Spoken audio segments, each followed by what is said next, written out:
Hi guys! Welcome back to my channel. This is Gtap TV.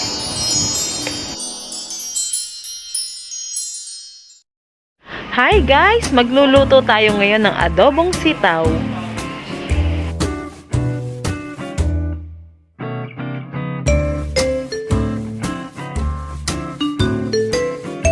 Ito po ang mga kailangan natin: ground pork,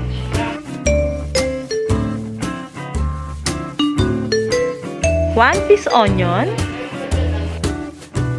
5 cloves garlic, vinegar, soy sauce, at ito po ang sitaw. Kailangan din natin ng ground pepper,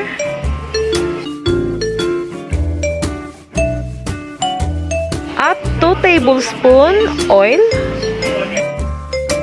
Inuna ko ang ground pork dahil matagal lutuin. Then isunod natin ang garlic at onion.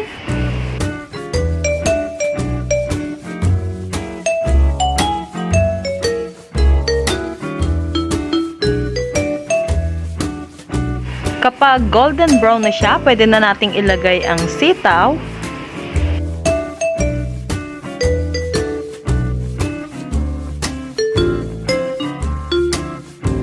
Mag-add tayo ng 1/4 cup water.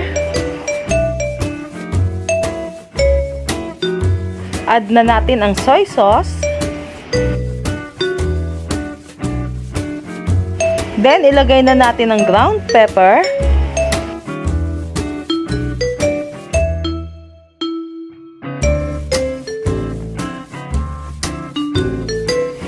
Isunod natin ang vinegar.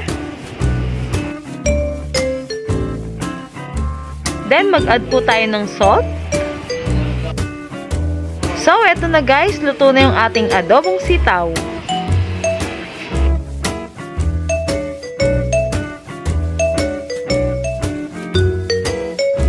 Thank you for watching everyone. Bye till my next video.